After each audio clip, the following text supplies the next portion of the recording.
వందే మాత్రం. నేను మీ journalist Navata. Welcome to R voice.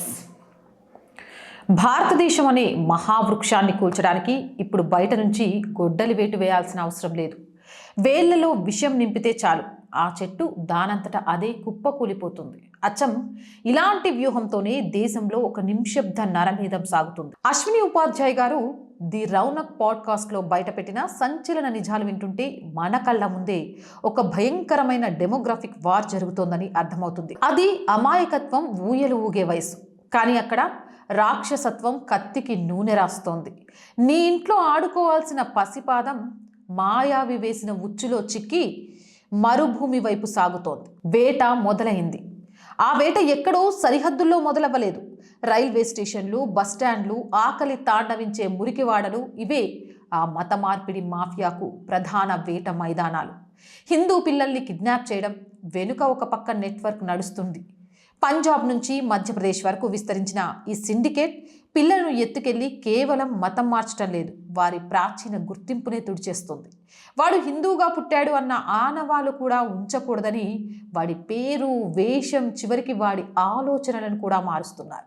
ఒక మనిషిని చంపడం కంటే ఒక మనిషిలోని సంస్కృతిని చంపి అతడిని తన జాతికి వ్యతిరేకంగా పోరాడే శత్రువుగా మార్చడం ఈ కుట్రలోని అసలు రహస్యం. మాయమైన ఆ పిల్లలు ఎక్కడికి చేరుతున్నారో తెలిస్తే వెన్నుల్లో వణుకు పుడుతుంది. మారుమూల ప్రాంతాల్లో సరిహద్దుల వెంబడి వెలుస్తున్న కొన్ని మదర్సాలు ఇప్పుడు విద్యా కేంద్రాలు కావు, విద్వేషం పడగవిప్పే విషనాగుల పుట్టలు. గోడల మధ్య వినిపించే ఆ ప్రార్థనల వెనక ఒక భయంకరమైన కుట్ర ఉడుకుతోంది. అవి బడులు కావు, పసి మనసులను పాడు చేసే సైకలాజికల్ టార్చర్ రూమ్స్. అక్కడ పలక మీద బలపం కదలదు, పసివాడి మెదడులో విద్వేషపు కత్తులు నూరుతారు. నీ తండ్రి కాపీరని నూరిపోస్తారు, నీ దేశం నీకు శత్రువని ముద్రిస్తారు. అక్షరం నేర్వాల్సిన వయసులో అమాయకత్వపు గొంతులో జీహాద్ నినాదాలు చేయిస్తారు. 5 ఏళ్ల పిల్లాడికి తన కళ్ళ తల్లి కంటే, తన దేశం కంటే ఒక అదృశ్య జీహాద్ మీద ప్రేమ పుట్టేలా విషం నూరిపోస్తారు. అమ్మ ఒడిలో తలవాల్చాల్సిన పిల్లాడు అపరిచితుడు అడ్డాలో అనాథగా మారుతున్నాడు.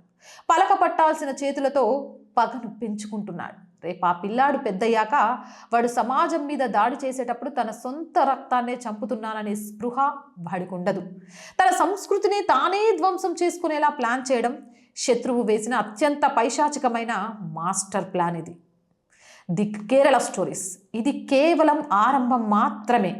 ది కేరళ స్టోరీస్ వంటి చిత్రాలలో మనం చూసింది సముద్రంలో ఒక నీటి చుక్క మాత్రమేనని ఉపాధ్యాయ్ హెచ్చరించారు. తెర వెనుక జరుగుతున్న విధ్వంసం వర్ణాతీతం. లవ్ జిహాద్ అనేది ఒక కోణమైతే ఈ child kidnapping and brain washing అనేది మరో భయంకరమైన కోణం. విదేశీ నిధుల అండతో, స్థానిక దళారుల సహకారంతో దేశంలో వేల సంఖ్యలో నకిలీ ఓటర్లు, అక్రమ చొరబాటుదారులు తయారవుతున్నారు. ఇదంతా దేశాన్ని లోపల నుండి ఖాళీ చేసే ఒక గొలుసు కుట్ర ప్రక్రియ. 4 IAF అధికారులను నడి రోడ్డుపై కాల్చి చంపిన యాసిన్ మాలిక్ వంటి నరరూప రాక్షసుడు టీవీల ముందు హత్యలు చేశానని స్వయంగా ఒప్పుకున్న 3 దశాబ్దాల పాటు చట్టం ముందు వెక్కిరిస్తూ తిరుగుతున్నాడు. బాధితుల కన్నీళ్లకు రంగుండదా? చట్టానికి కళ్ళు లేకపోవచ్చు, కానీ దానికి హృదయం కూడా లేదా? న్యాయం ఒక ఎండమావి, శిక్ష ఒక ప్రహాసనం. క్రిమినల్స్కి ఇక్కడ కాలక్షేపం, కన్నవారికి మాత్రం తీరని ఆవేదన, శోకం.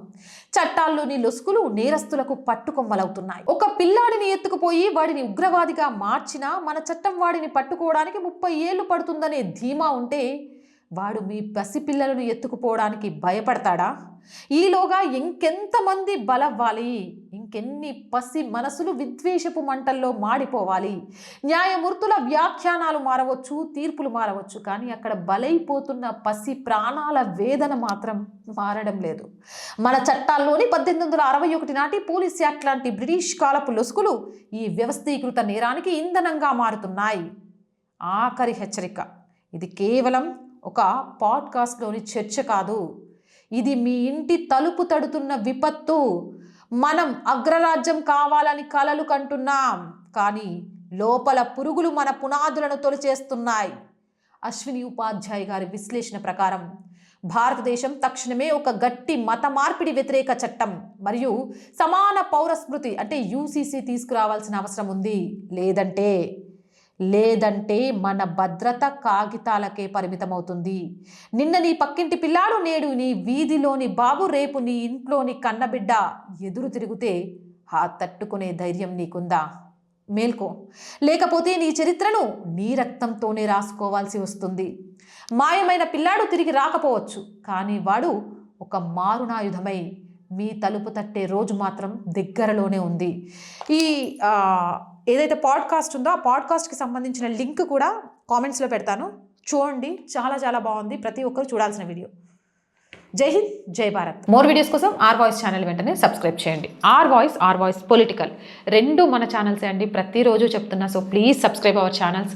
మీ సబ్స్క్రిప్షన్ ఈ ఛానల్కి చాలా చాలా చాలా అవసరం. అలాగే ప్రతి వీడియోని లైక్ చేస్తూ షేర్ చేయండి. ఆర్థికంగా మళ్ళీ మధ్యలో కొంత సస్టైన్ అయినా మళ్ళీ చాలా ఇబ్బందుల్లోకి వెళ్ళిపోతున్నాం. మీ అందరి సహాయ సహకారాలు చాలా అవసరం. ప్లీజ్ దయచేసి ఆర్థికంగా ఆర్ వాయిస్కి సపోర్ట్గా నిలవండి. మా వంతు మేము 100% బ్రేక్ ఈవెన్కి వెళ్ళడానికి కష్టపడుతూనే ఉన్నాం, కానీ అంత ఈజీగా అయితే లేదు. మీరు ఈ ఛానల్స్ దేశం కోసం ధర్మం కోసం నిలబడుతున్నాయి, ఆ అమ్మాయి కరెక్ట్ మాట్లాడుతుంది అనుకుంటే మీరు చేసే ఒక్క రూపాయి సహాయమైనా ఈ ఛానల్కి చాలా చాలా యూజ్ అవుతుంది.